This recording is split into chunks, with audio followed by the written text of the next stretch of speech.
Question तो आप लोगों के माइंड में आया ही होगा कि बहुत बार हम ऐसा देखते हैं कि एक स्टूडेंट ने फर्स्ट अटेम्प्ट में ही क्वालिफाई कर लिया जुडिशरी का एग्ज़ाम, वहीं दूसरी ओर एक पर्सन जो बहुत टाइम से मेहनत कर रहा है उनका नहीं हो पाया। रीज़न भी इसके पीछे बहुत सारे फैक्टर्स हैं जो आज की इस वीडियो में हम डिकोड करने वाले हैं। अगर आप कॉलेज में हैं और एलएलबी कर रहे हैं या फिर अभी आपका रिसेंटली लॉ कंप्लीट हुआ है, तो मैं कुछ ऐसी इन्फॉर्मेशन आपको देने वाला हूँ। अगर आपने उस इन्फॉर्मेशन को एटलीस्ट 21 डेज तक फॉलो किया तो वो आपके कैरियर के लिए एक बहुत ही बिग ब्रेक साबित होगा। बट द क्वेश्चन इज़ कि आप लोग मेरी एडवाइस पे ट्रस्ट क्यों करोगे?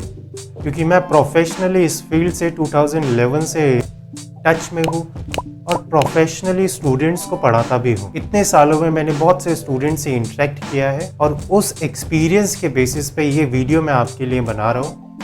क्या क्या ऐसी कमियां होती हैं जो स्टूडेंट करते हैं during the process of LLB, जो बाद में उनके लिए एक मिस्टेक साबित होता है। आपने एक चीज़ पे तो गौर किया होगा कि जिनका भी फर्स्ट टाइम या सेकंड टाइम में सिलेक्शन होता है, बेसिकली उनकी फैमिली में कोई ना कोई या उनके रिलेटिव में कोई ना कोई उनको गाइडेंस देने वाला होता है। लॉ एक बहुत ही इंटरेस्टिंग फील्ड है।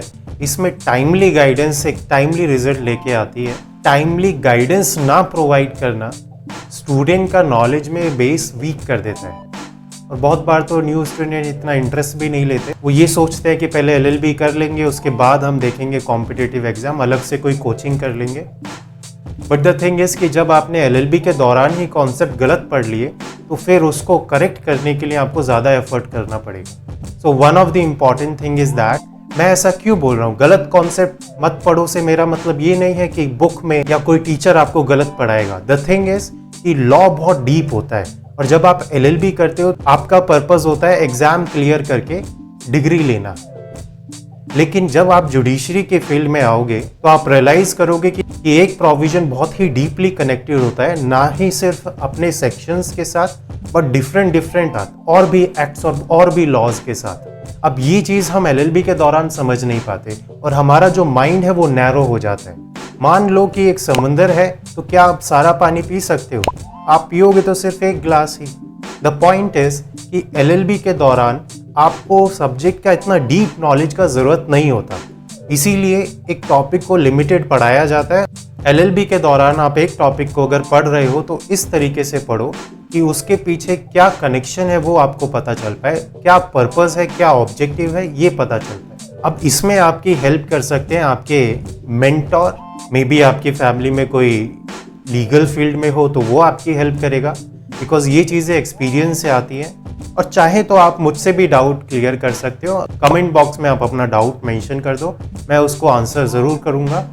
नाउ पढ़ना डीप है, पढ़ना है कनेक्शन के साथ और पढ़ना है पर्पस और ऑब्जेक्ट को ध्यान में रखते हुए। बट द पॉइंट इज़ कि पढ़ना कहाँ से है? क्या हैवी बुक्स लेना ज़रूरी है या बेरेट से काम चल जाएगा? बहुत से स्टूडेंट को तो ये भी नहीं पता चलता अपने फर्स्ट ईयर और सेकेंड ईयर के दौरान कि बेरेट नाम की भी कोई चीज़ है। आपको लग रहा होगा कि ये मजाक है, but this is the reality. मैंने अपनी बहुत सी ऑफलाइन क्लासेस में ये ऑब्जर्व किया है। अप्रॉक्सीमेटली 50 में से 2-3 स्टूडेंट ऐसे होते ही हैं जिनको बेरेट का पता ही नहीं होता। Why I am focusing on beret? Because beret आपके लिए बहुत इंपॉर्टेंट रहने वाला है।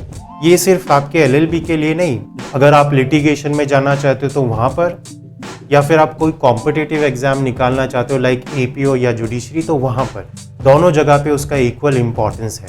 नाउ द पॉइंट इज कि बेरेट ले तो लिया, बट इसको पढ़ेंगे कैसे? और बेरेट को पढ़ना अपने आप में एक आर्ट है। इसको एक जनरल बुक की तरह रीड करने की गलती मत करना। इंटरेस्टिंग फैक्ट अगर बताऊं तो लगभग 60 to 70% डायरेक्ट बेरेट बेस्ड क्वेश्चन आते हैं आपके कॉम्पिटिटिव एग्जाम में, और कई बार तो direct illustration as it is आ जाती है। तो द पॉइंट इज, अगर आप लॉ फील्ड में आ गए हो तो बेरेट तो एक ऐसी बुक है जो आपके साथ हमेशा रहेगी। एक और इशू आता है स्टूडेंट्स में कि उनके केस लॉज बहुत वीक होते हैं। केसेस का नाम याद रखना, फैक्ट्स याद रखना, डिसीजन याद रखना। प्लस इंटरेस्टिंग बात लॉ में ये भी है कि एक केस आया तो उसके बाद वो ओवर रूल्ड हो गया, फिर उसके बाद दूसरा केस आया, फिर वो ओवर रूल्ड हो गया। तो कई बार तो स्टूडेंट कंफ्यूज हो जाते हैं कि हम पढ़ क्यों रहे हैं वो केसेस जो ओवर रूल्ड हो चुके हैं। द पॉइंट इज, एक क्रोनोलॉजिकल सीरीज हमें पता चलती है कैसे जुडिशरी का ग्रोथ हुआ है time to time.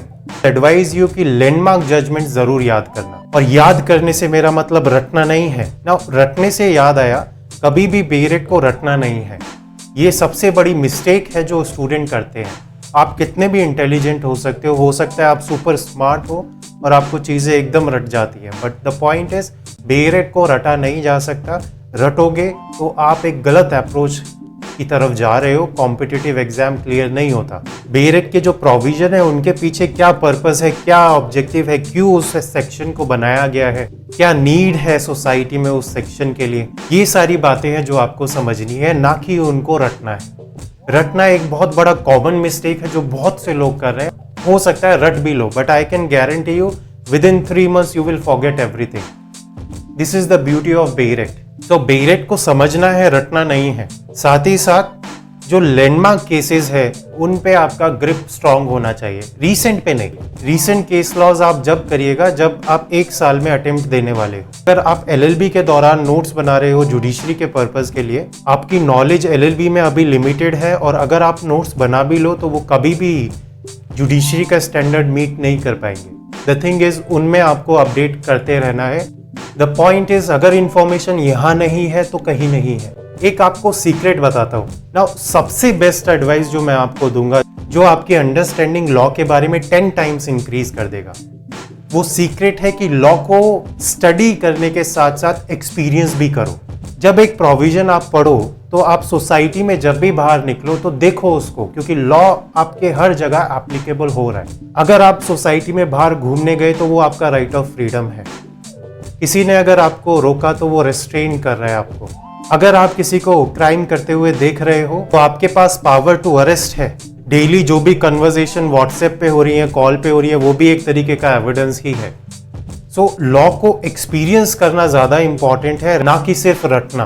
That means वो चीज़ें जो आप खुद के एक्सपीरियंस से सीखोगे वो ज़्यादा वैल्यूबल रहेंगी और वो ज़्यादा आगे तक आपको बेनिफिट देंगी as compared to those things जिसको आप क्रैमिंग कर रहे हो या रट रहे हो। सो 21 डेज तक आप एक रूल बनाओ, जो भी आप प्रोविजन पढ़ना चाहते हो कैसे आप उसको अपनी लाइफ में इम्प्लीमेंट कर सकते हो, इम्प्लीमेंट करने में क्या क्या प्रॉब्लम आ रही है और उस प्रॉब्लम को कैसे आप सॉर्ट करोगे। अगर आप ये एक्सरसाइज करते हो और इस एक्सरसाइज को आप 21 डेज तक फॉलो करोगे तो ये आपकी एक हैबिट बन जाएगा। So the important thing is that कि आप रटने की बजाय आप एप्लीकेशन ऑफ लॉ पे फोकस करने लगोगे, और एप्लीकेशन ऑफ लॉ ही एक ऐसा इम्पॉर्टेंट एस्पेक्ट है जो आज के स्टूडेंट मिस करते हैं। थ्योरेटिकल लॉ की एप्लीकेशन करना ही एक ऐसा पार्ट है जो कॉलेजेस में नहीं सिखाया जाता। आई होप ये वीडियो आपके लिए हेल्पफुल रही होगी। अगर आप इसी तरीके की इंटरेस्टिंग वीडियो देखना चाहते हैं तो लाइक कर दो और शेयर कर दो अपने दोस्तों के साथ। सब्सक्राइब करके बेल नोटिफिकेशन ऑन भी कर लेना, जिससे जैसे ही मैं पोस्ट करूं वैसे ही आप तक इन्फॉर्मेशन पहुंच जाए। साथ ही साथ मैं एक और इन्फॉर्मेशन आप लोगों से शेयर करना चाहूँगा। अगर आप इंटरेस्टेड हो जुडिशियल सर्विस में या फिर आप इंटरेस्टेड हो लिटिगेशन में, तो आप नीचे डिस्क्रिप्शन बॉक्स में लिंक दिया है, आप फॉर्म फिल कर सकते हो। मैं लाइव बैचेस भी कंडक्ट करता हूँ। अगर आप लोग मुझसे कनेक्ट करना चाहते हो और मुझसे लॉ सीखना चाहते हो तो लिंक डिस्क्रिप्शन में है, वहाँ से जाके आप फॉर्म भर लो। अभी के लिए इतना ही, मिलते हैं एक और नई वीडियो में।